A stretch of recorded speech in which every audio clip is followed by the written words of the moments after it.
this week we're teaching on hearing the voice of God and its importance in our relationship with Jesus. This week, God's been helping our students realize that approaching God in terms of seeking Him to hear His voice isn't something that they have to be fearful of. That we don't need to approach God with the idea that He might disappoint us, but that we can approach Him anticipating that He has good things for us.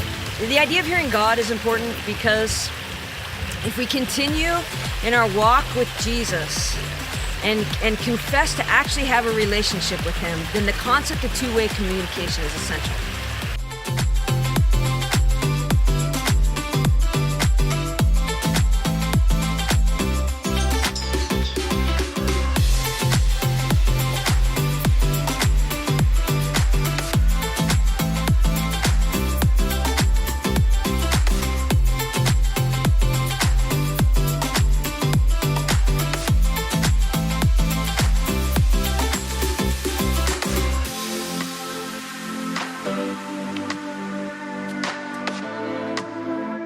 So God has shown me this week that He speaks to me through my physical mind, because a lot of times I think, well, this is just my mind that's playing into things and I'm thinking these things from my own mind, which is true, but God uses my mind to speak things. And as we develop the mind of Christ, since we're Christians, our minds become more like Christ. And so even the thoughts that my mind has are the thoughts that Christ has.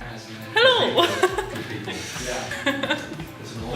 So for this week, God has shown me that you're not born hearing God's voice. I think is probably one of the biggest things that stood out to me, is that it's something that you have to practice and you have to learn. Some people aren't just gifted and all of a sudden they can hear God. It's just that we're all learn it and live in it and be conscious of it always. In terms of prophecy, it's okay if you fail. Everyone expects it to be this huge grand gesture and super successful all the time, but sometimes that's just not how it's meant to happen. Sometimes the Lord is teaching you that failure is okay.